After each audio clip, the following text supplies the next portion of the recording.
The illustrious Jabba bids you welcome. I'm going to regret this. I'm Pete Mitchell. He's Peyton Jones. And this is the Church Planter Podcast, brought to you by Church Planter Magazine.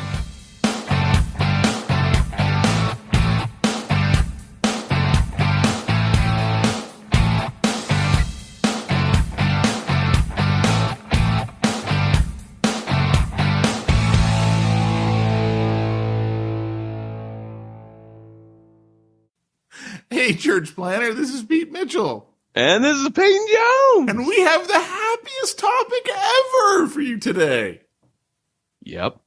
Peyton? We surely do. Hey, look, a lot of you guys, when you first came to, we've been doing this 5 years, right? Whenever you're about to tell someone the topic, you decide, you know what, I better go into the wind-up to explain to them why this topic is so important. It's a preacher.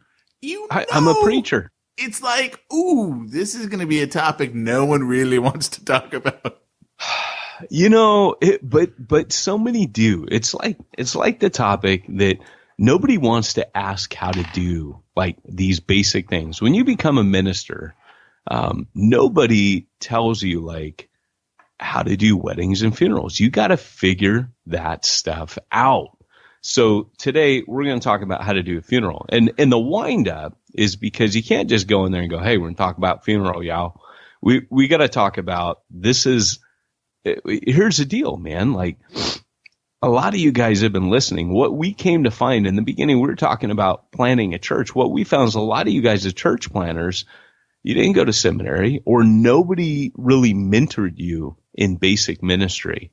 So what we tend to find is we have to kind of be your ministry mentor on so many basic things that I started thinking about our topics. Weddings, those are fun. Those are easy.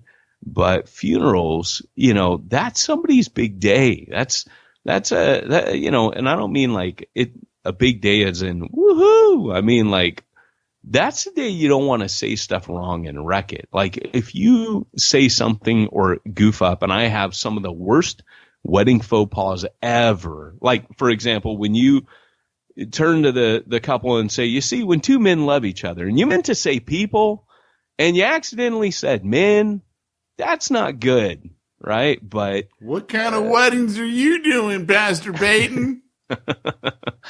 But it was one of my best friends, too, which was kind of even more funny because, maybe some questions were raised that day. That's all I'm saying. But there was no way to bring that back. I had to just, in the middle, and then, I'm sorry, Jay. That was the only, and everybody was busting up. Well, when you screw up like that in a wedding, you can bring it back because everybody laughs, and everybody's there to laugh at a wedding. People aren't there to laugh at a funeral. So, it's not quite the same when you screw up a funeral, like getting the person's name wrong. That's a really bad thing to do at a funeral. So I want to talk today. We'll do smack talk. What do you first, mean Bob died? Wind up. I thought Bob was still alive. I thought he was just on life support. You mean he died too? Oh, that's his brother? Oh, sorry. My bad.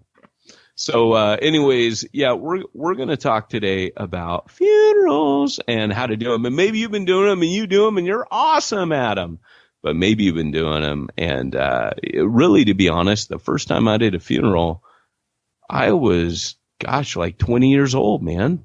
And I had no clue what to do. But my pastor was going to be in Israel, and I was the assistant. So I kind of had to jump in. In fact, most of what I ended up doing. Why don't we just save this for the actual topic? Because you're already boring me.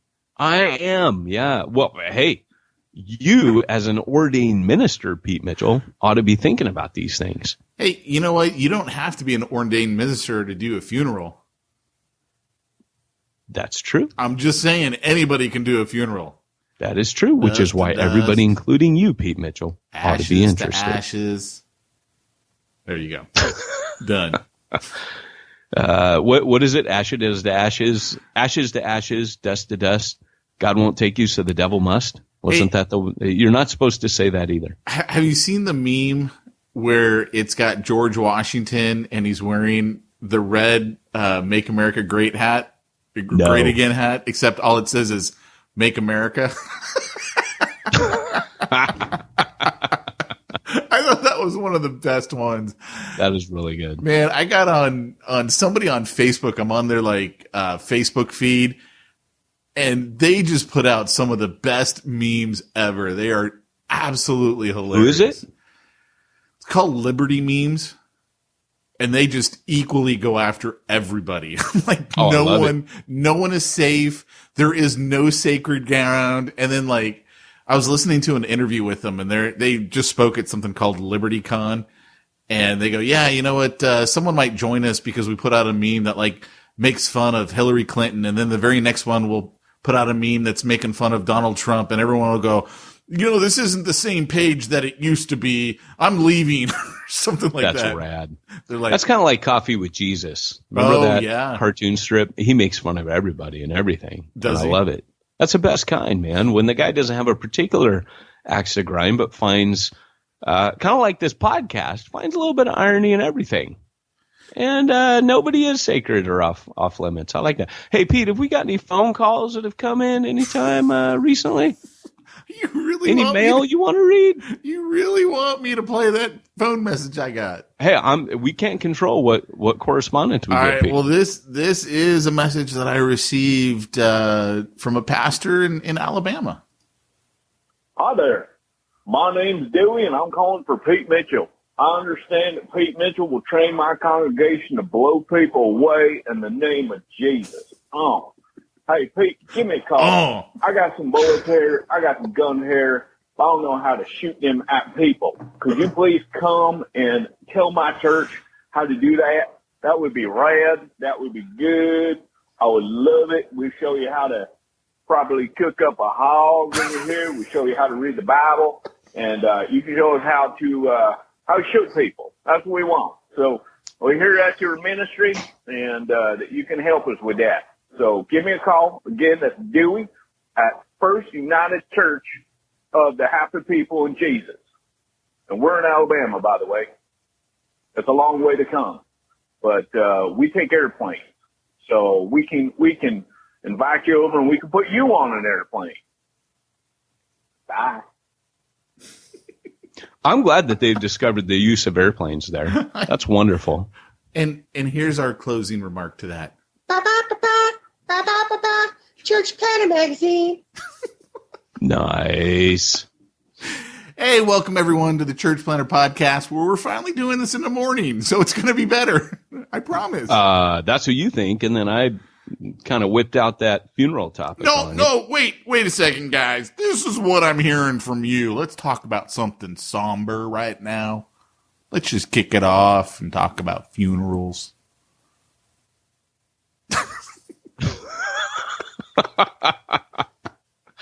I didn't know where you're going with that. I didn't know where I was going with it either, and I think it showed. No, it was good. It was good. All I got entertained. to say is, man, I'm telling you, this is my prediction. This is my prediction for the end of the world. So for everyone, I want to be clear. I am not a prophet. So let's not stone Pete after this one. But here's my prediction. Trump and Kim Jong-un are having a summit.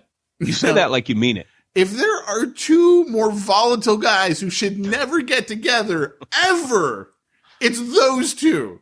Those two need a chaperone for sure. It'll probably be the president of the Philippines. That guy's literally just as crazy as the two of them. He just has no power whatsoever. So here's my prediction. Trump's going to go over there, and there's going to be an assassination attempt.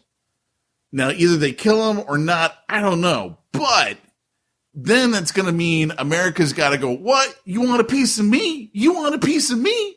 They're going to go bomb in North Korea, which, of course, China's not going to stand for. I don't know, though. If they take our president out, I think China will stand back and say, hey, you guys are on your own. You took the president out. No.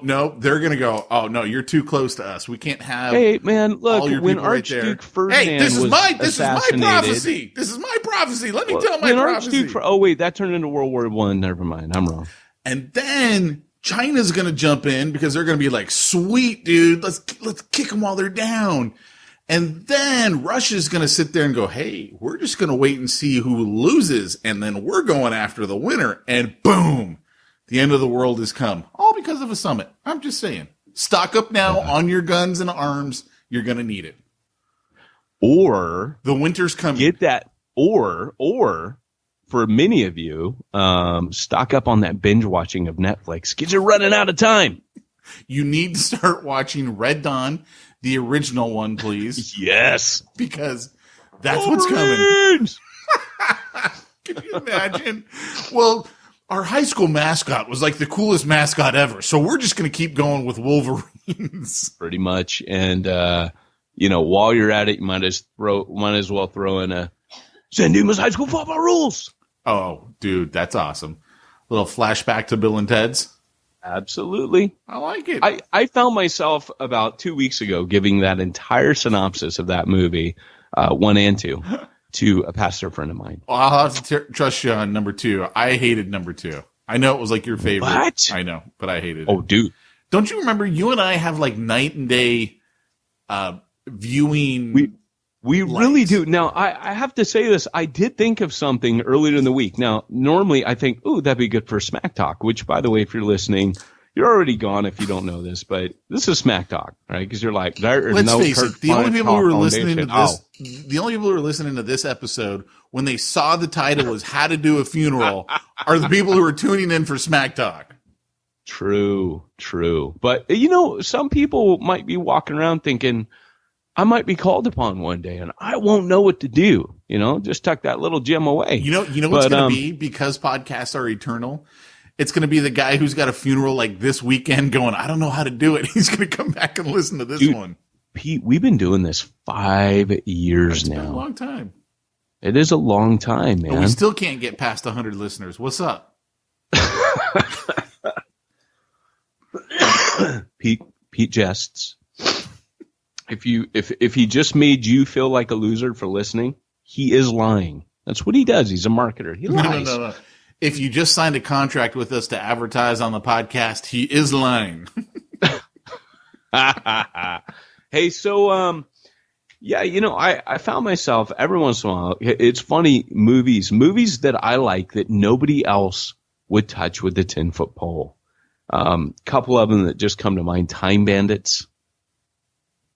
Old Terry Gilliam film, Monty Python cast, John Cleese, a few other, Eric Idle.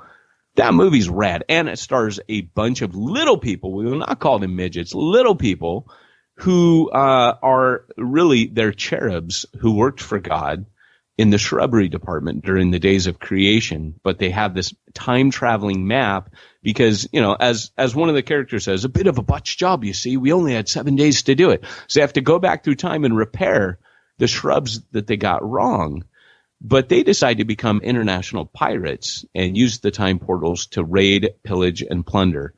Napoleon, King David. I mean, it's a fun movie. And the devil's in it. He has computers, so he is convinced he's going to beat God because God creates slugs. He makes computers, and that's his rationale. Fantastic movie. No one else likes it. Sean Connery's in it. I mean, it's got an amazing cast, but that's one of those movies I could watch a million times. In fact, I have it memorized. If you watch it with me, I can mouth the entire film word by word. Oh, are you getting ready for Ready Player One? Oh, you better believe it. And if you haven't read the book, you have no idea what we're talking about. Oh, my gosh, dude, go read that book now. It is like an 80s fest.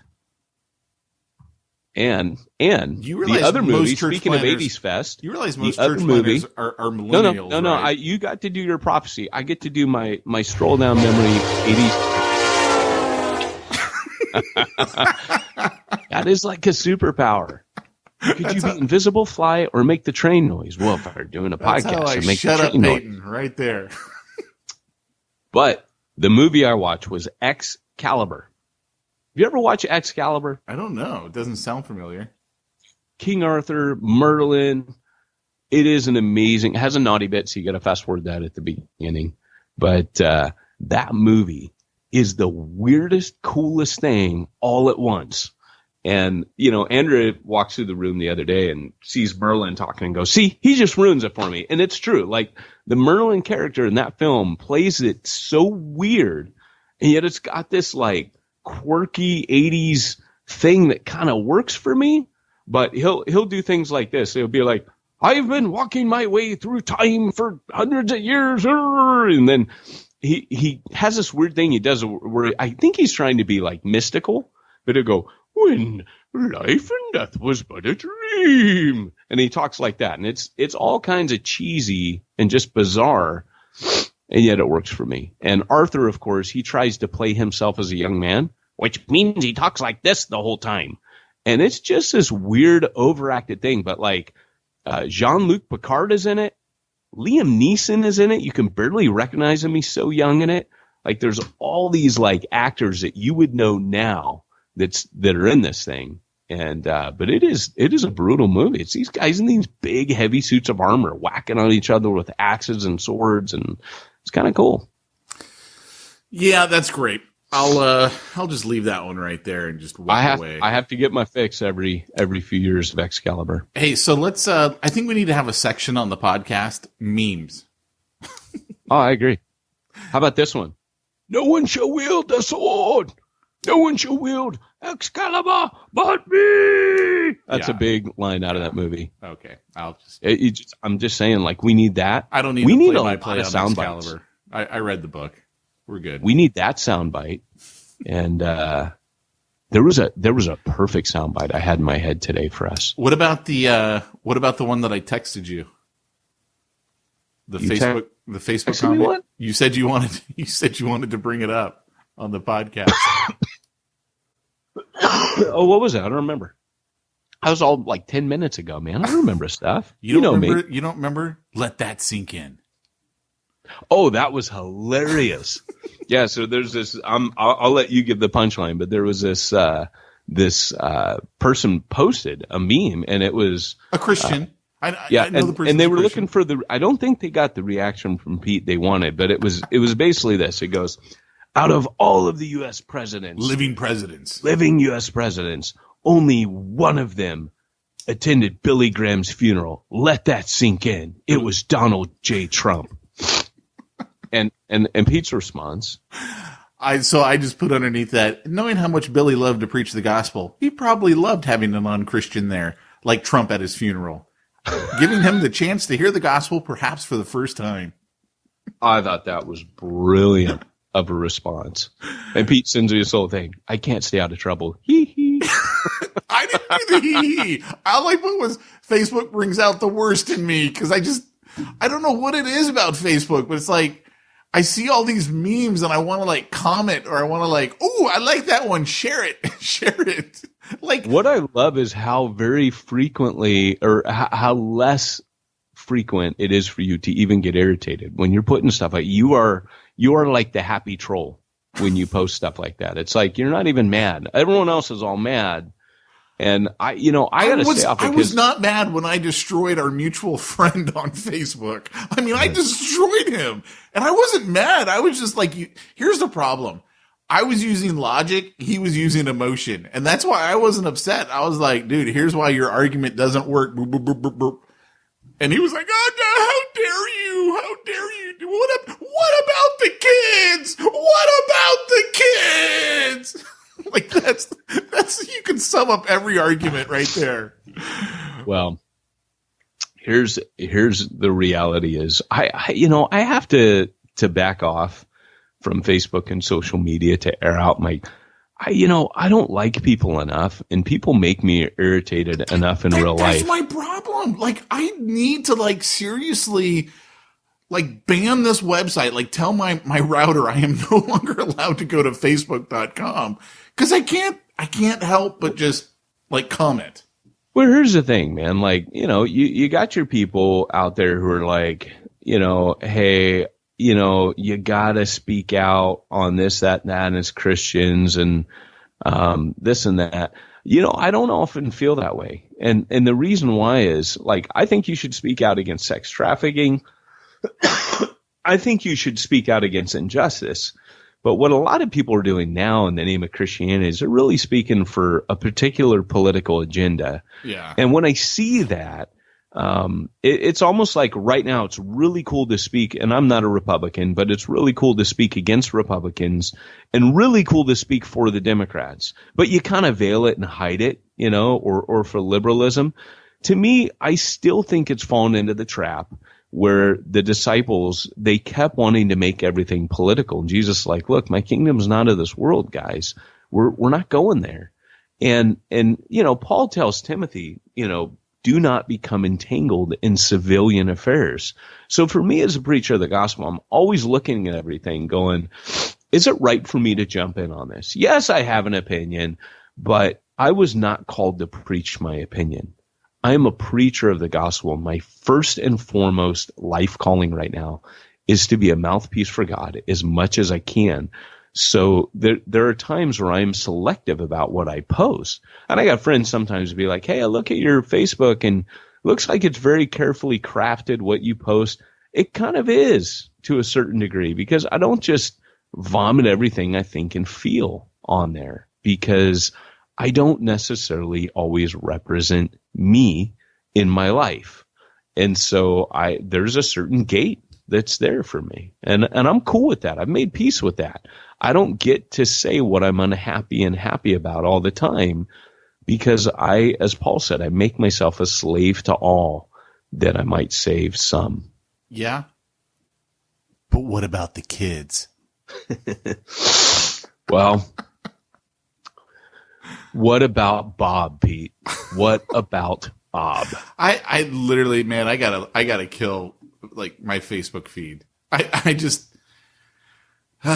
Here's a true story, man. When everything happened after the Florida horrific events, I had to like shut off all of my gun groups that I'm in because they were getting my dander up because they would like take clips of like conversations they're having with people on Facebook, and I'm like, oh my gosh, these people are so stupid, and I had to turn them all off. So now my Facebook feed has no guns in it. I'm very disappointed. It's a heartbreak.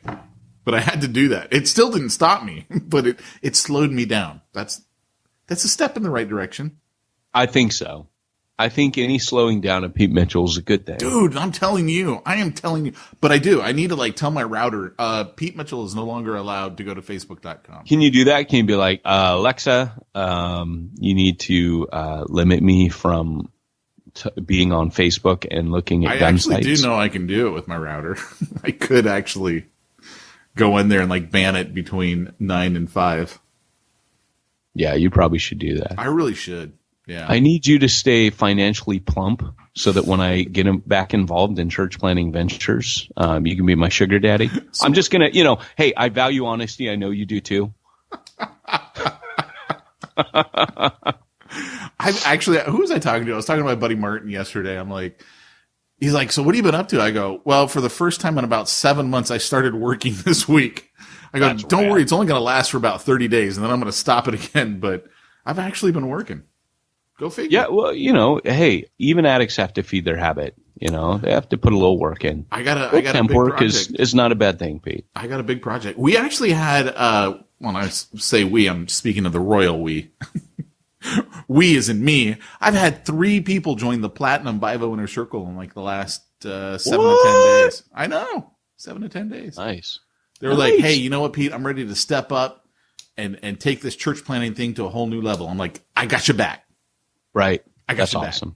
I don't get anything out of that when they join that. That's why I said. I don't get a little cut, huh? That's why I said we, like in the royal sense. I needed to. Don't I get a little sliver for the church planning part of that, or no, nothing? Here's what you get. That was a wink for those All of right. you who are. For every, here's my new rule. For everyone who joins Platinum, just for my church planning contribution, you need to give me a hug. Oh man, I might just have to pay you.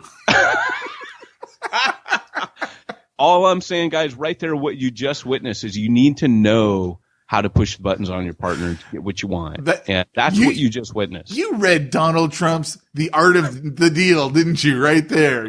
You just went right into negotiation. Changed my life. I highly recommend it right alongside the Bible. Well, never mind. I'm not even going to go there.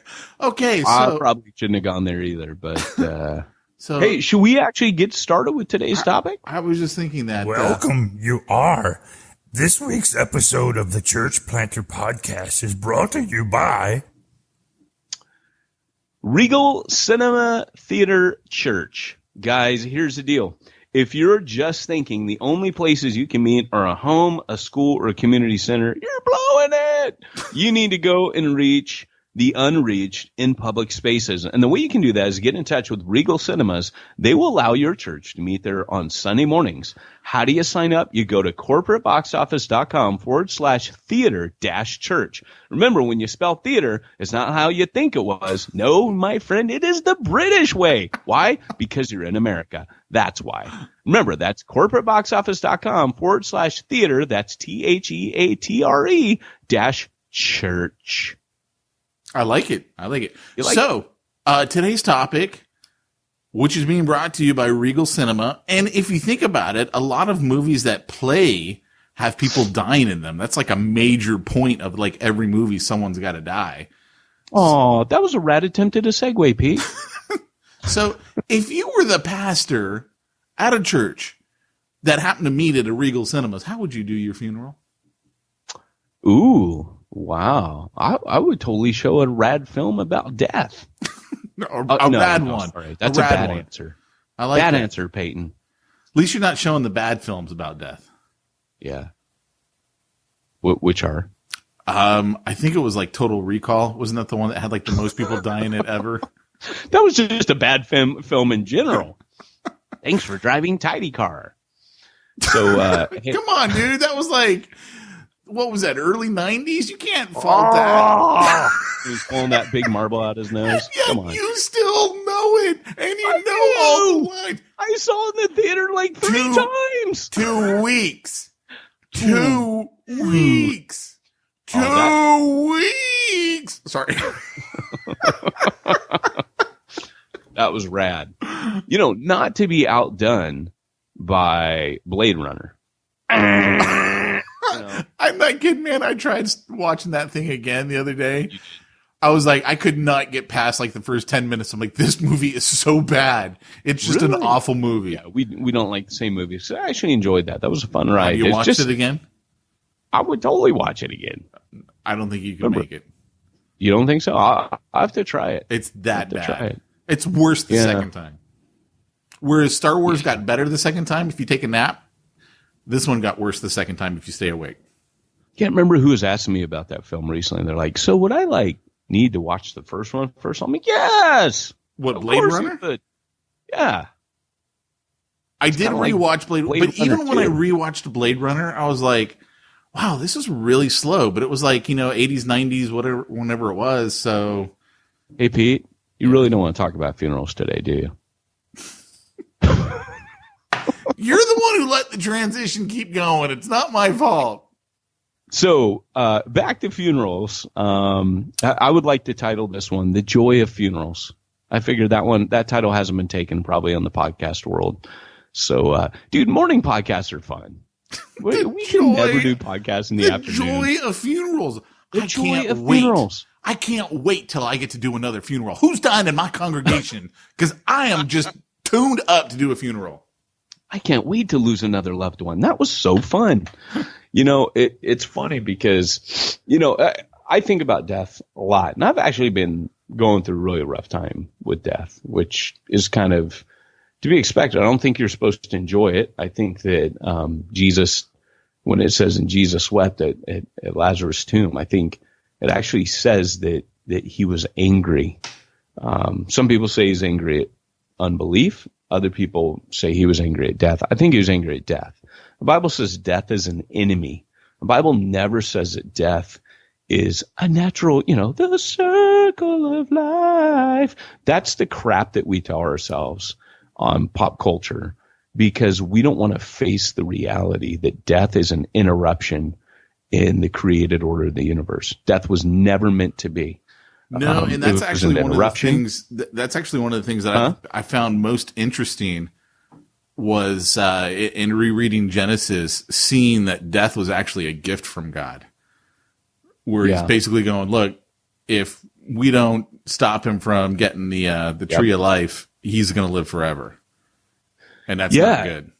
Yeah, and even you see that. You see where, like, you know, the limit of years on our life is actually God's mercy. So after the flood, he says, hey, you guys aren't going to live so long anymore because you had the Nephilim, you had people living hundreds of years old who got so good at sinning that the world became a cesspool. You did not just go to the Nephilim, did you? Because dude.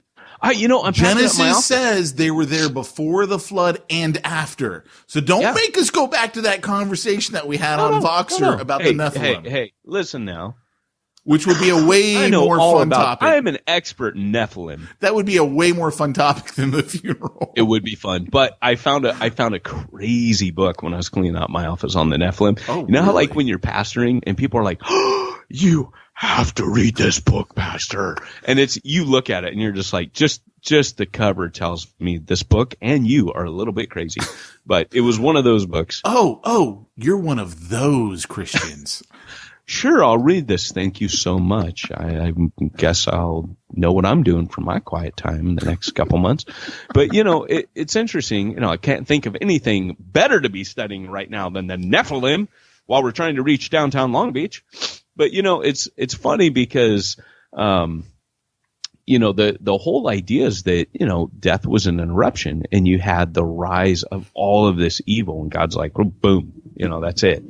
But when it comes to funerals, like I said earlier, you really don't want to screw up someone's day where they're mourning, right? It's a serious time. And personally for me, I mean, I started doing funerals, like I said, when I was about 19 or 20. It was one of the first big boy jobs that I did as a minister, communion being the very first. I handled communion every week, and that terrified me. So I remember getting asked to do communion. I think they were kind of like, here's the janitor job. You know, you babysit people while they come into the prayer room for communion. And I had this experience with it, like, I can't believe they've asked me to do this, you know, like, this is sacred. This is, and I was, you know, and I still, communion to me is this kind of awesome experience and this burden, like, I don't take it lightly, but doing a funeral felt like that as well. And so I asked my pastor, I said, hey, you know, I've never done a funeral. What do I do? And I was terrified.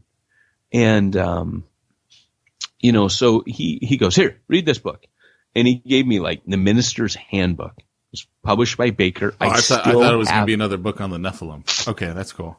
It wasn't the Nephilim book. No. Okay. All right. It was actually a book analyzing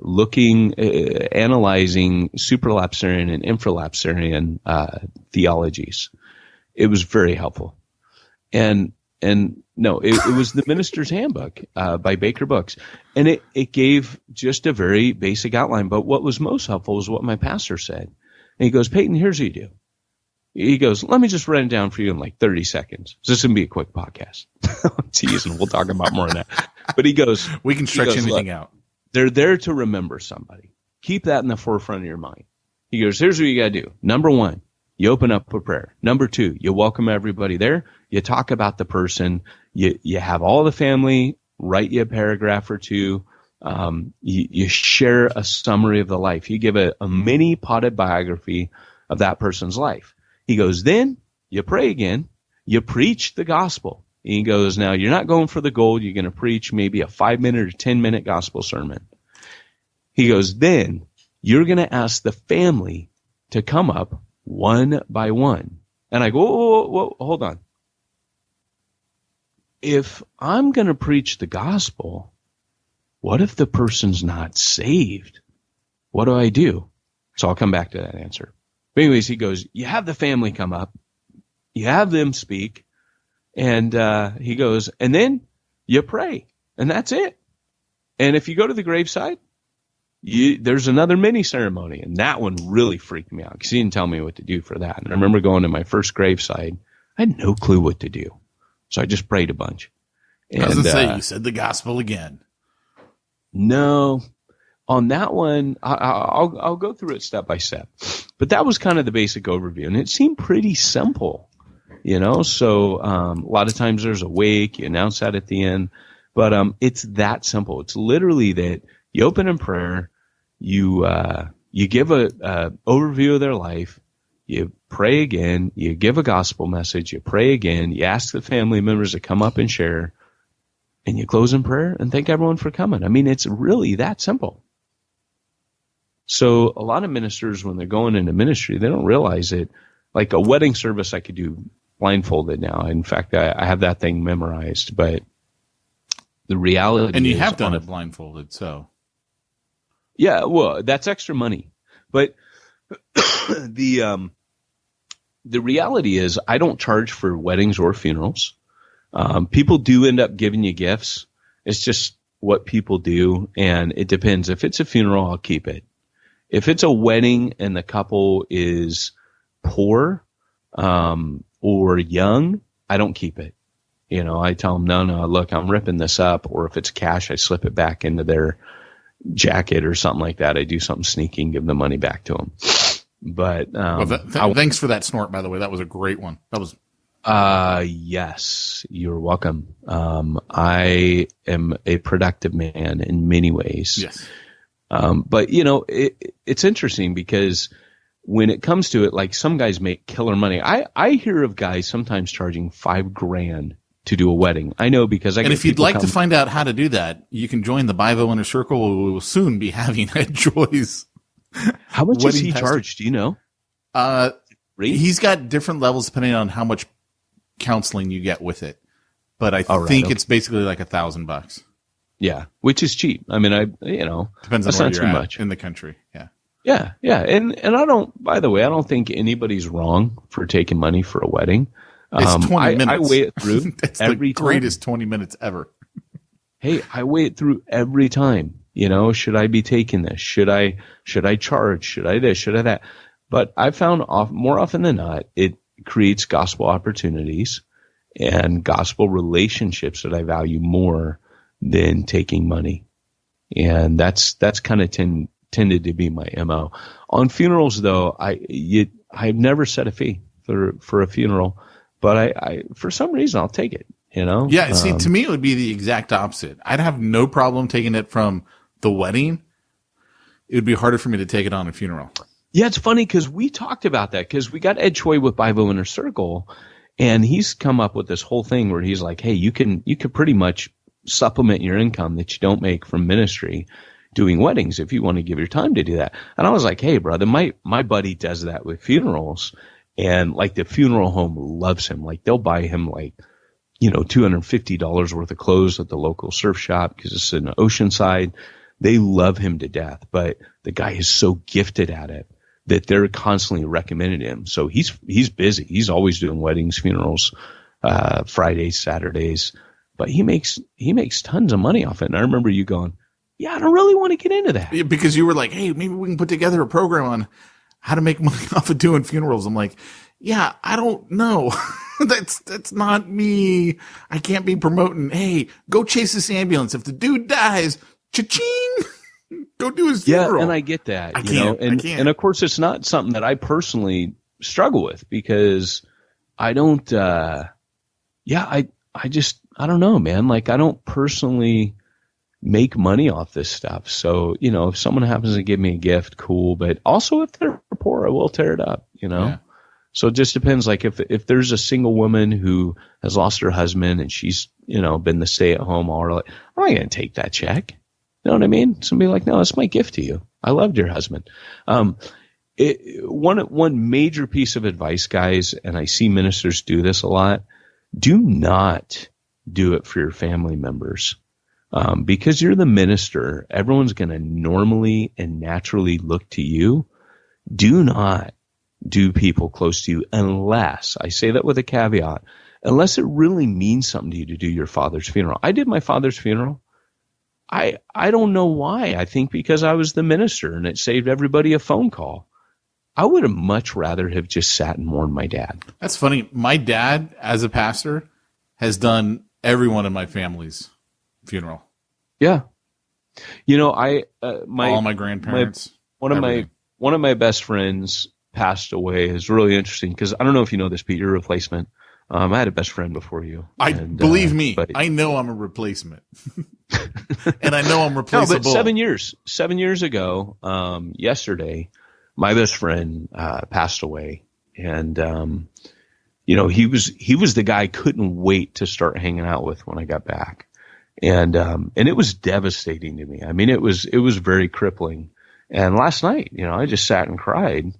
I posted something on Facebook, and, it's every year, man, it sucks. And, all day yesterday, I was grumpy. I was angry. I was sad. I was, depressed. And, but, I couldn't have done that dude's funeral. In fact, I went up to speak and I lost it.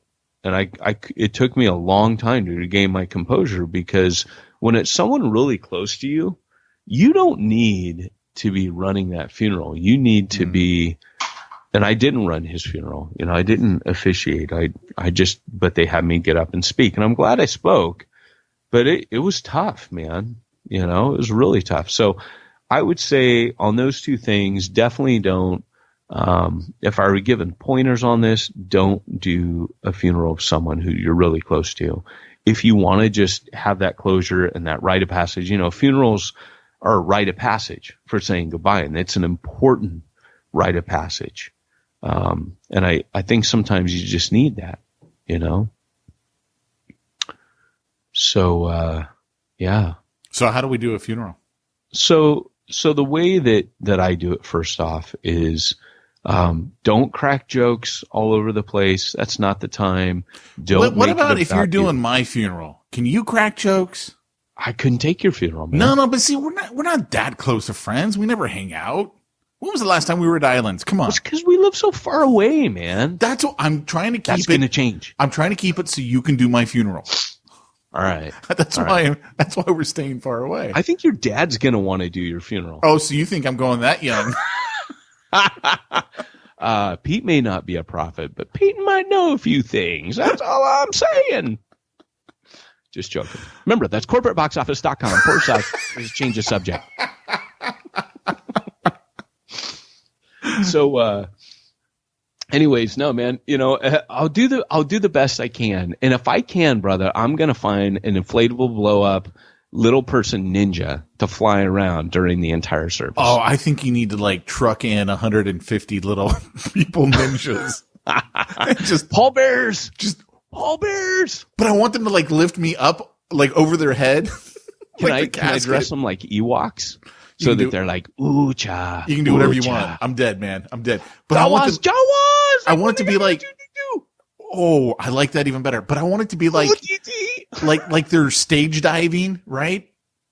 That's what I want. My wife's looking at me. She's not convinced we're actually doing a serious Bible podcast here. All right, let's go back to I don't think we are. Okay. All right, back to talking about serious, depressing things. Thank you, babe. Duly noted. Thank you for that. Keeps me straight, man.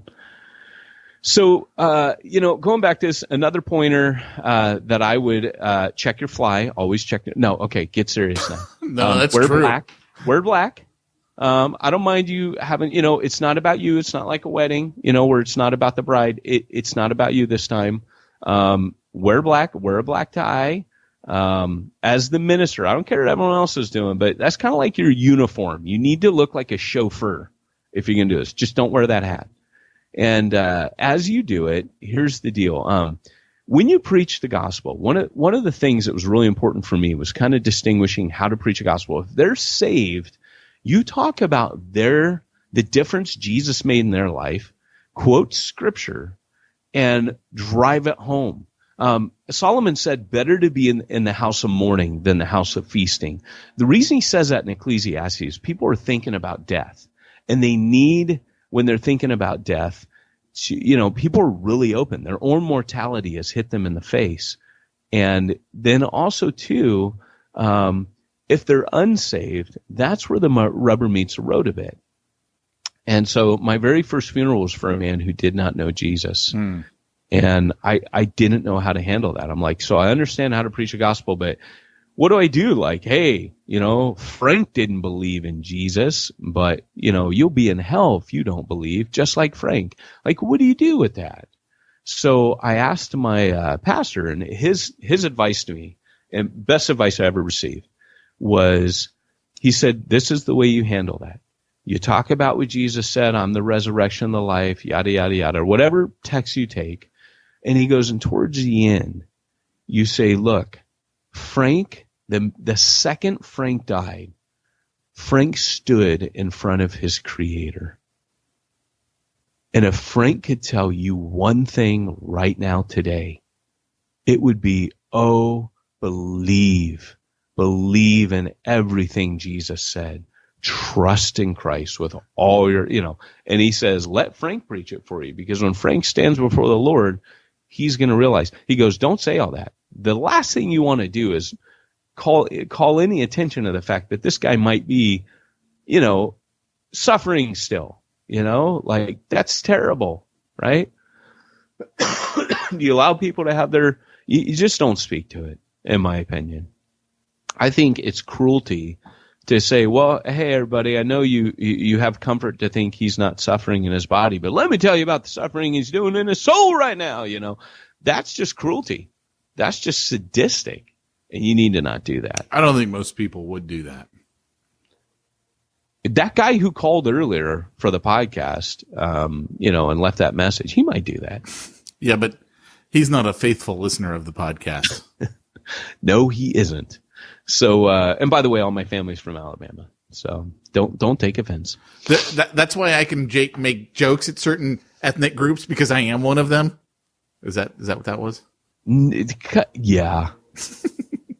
So I can bag on people because I'm somehow connected. My wife is, of that descent, so I can bag on that group. Yeah. It's Gran Torino, baby.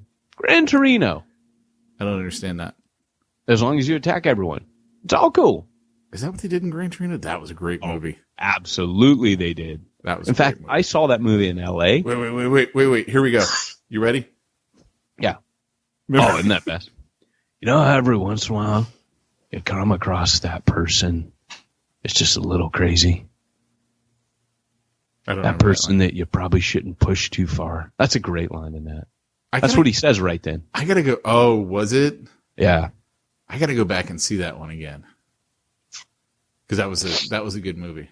It was very good, and that's a great scene. I did just on the funeral mix. I did see Death Wish this last weekend. Good. Really good. Really? Oh yeah. I don't know how he did it, but somehow he bought a full auto AR-15. I don't know how you do that, but that was cool. Bad timing. That's why they wanted to release it after it was supposed to release earlier, but it was right after the Nevada concert. Oh, so really? They put it off. So then they were like, well, we can't keep putting it off. We'll never get this movie guys, out. This is America. There's probably no good time to release that movie. Actually, I'd say there's a good time to release that movie. It's called Release It Now. It was really good. So here's the deal, man. Like the other thing and the last, Back to the topic. Back to the topic. The last thing, and this is about the, actually is second to last thing. The part about people sharing.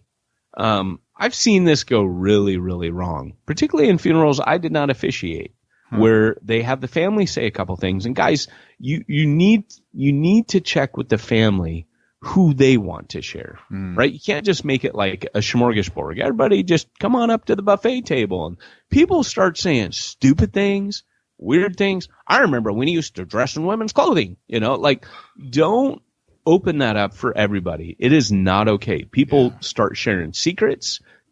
So you ask the family, you ask the next of kin who they've agreed can speak. And if they say we want an open time for everybody, which the family sometimes do, you hold the microphone. Now, I've seen people try to grab the microphone from me. Doesn't happen. I just say, I'll hold it. I will not let people grab the mic from me when I'm officiating. The reason why is I've got an on-off switch on that microphone. And even if they grab on, I pull back. And I said, I'll hold it. It becomes a thing. Like people know, okay, he's going to hold the mic. Because what people try to do is they'll try to manipulate. Yeah.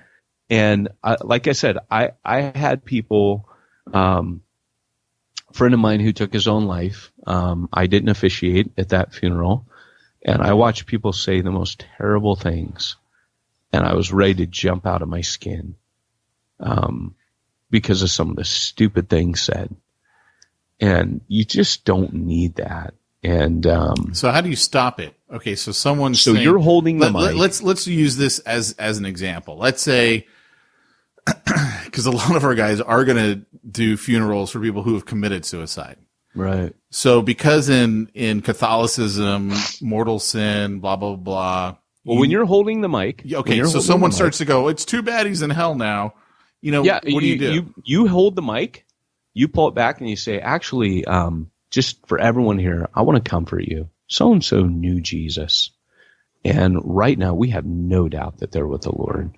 Yada, yada, yada. And you say that. You speak for that. They put the only requisite to getting into heaven is put your faith in Christ.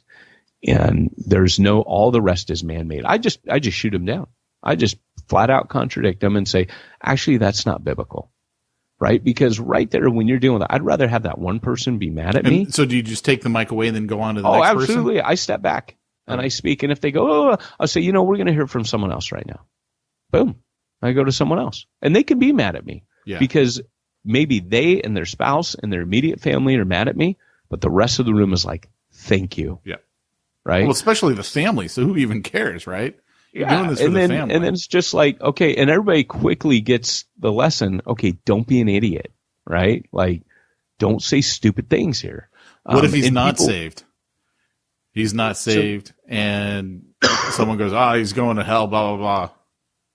Then at that point, I pull it back and I say, hey, you know what? If you were God, you would be the judge. Thankfully, you're not the judge. Right now that they stood before God and God is a righteous judge. Let's hear from someone else. Boom. Okay. Again. And so what you're doing is you are in control, and you have to make sure you're in control. For that reason, what I do is, again, I tend not to have them come up to the front for that, because when you've had them come up, so I will take the mic to them. Yeah. Because then I can walk away from them easily. They're seated. Do you start it by telling people, hey, I want to keep these to 20, 30 seconds? Yep, absolutely. You put a limit on it. You don't say 20 to 30 seconds, but you say brief. Let's keep them brief. If you have a story, let's keep it brief. Because people will tell 5 minutes, and then they'll pontificate on it. And so, but you're also, again, the gatekeeper. So if the story's good, and it needs to go long, you say that. If the story's just rambling, you say, so that other people have an opportunity, I'm going to need you to kind of, I'm looking for the word here. I'm going to need you to be brief. Something like that is a nice way to say it. So, and you can even, if they say, well, I need more, you say, you know what, brother, there's going to be a wake afterwards. Everybody would love to hear that story. Come find this brother. Okay, who else has something brief? Right? I like it. So that's the best way to handle it. So lastly, at the graveside, what frequently is done traditionally is you take a piece, the casket's there. Sometimes people like to say a couple final words. Remember, you're probably not going to have a mic there. If you do, same rules apply. If not, same rules apply. Normally, it's customary only to have 2 or 3 pre-designated people to either say something or pray. And then you just say ashes to ashes, dust to dust, and you take the soil and you just sprinkle it on the coffin. That's it. And then you say, let's pray. Yada, yada, yada. Done. Everybody want to thank you for coming. We're going to meet back at such and such house. Boom, boom, boom.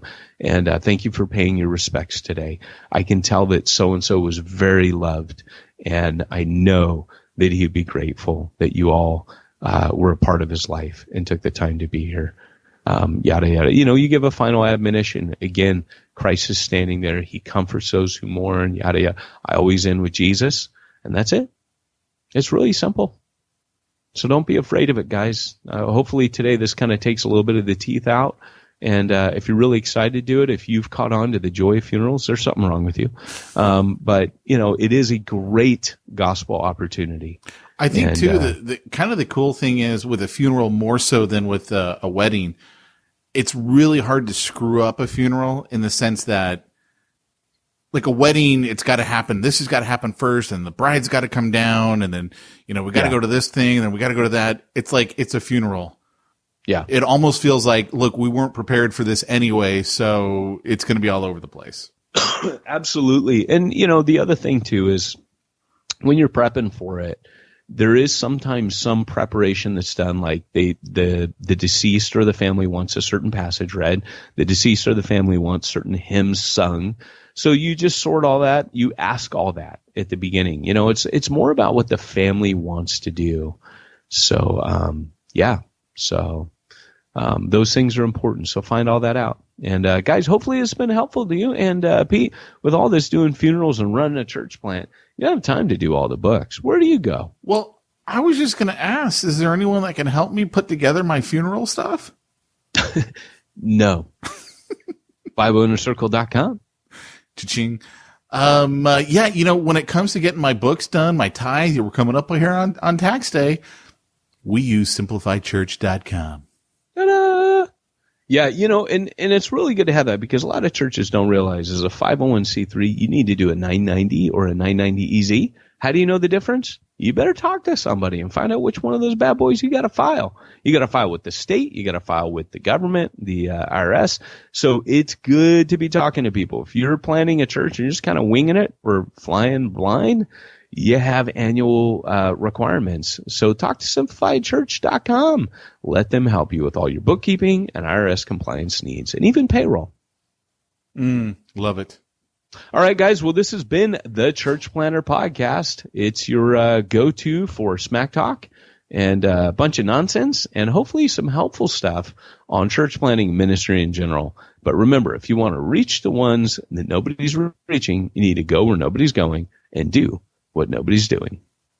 That's it, man. Game over, man. It's game over.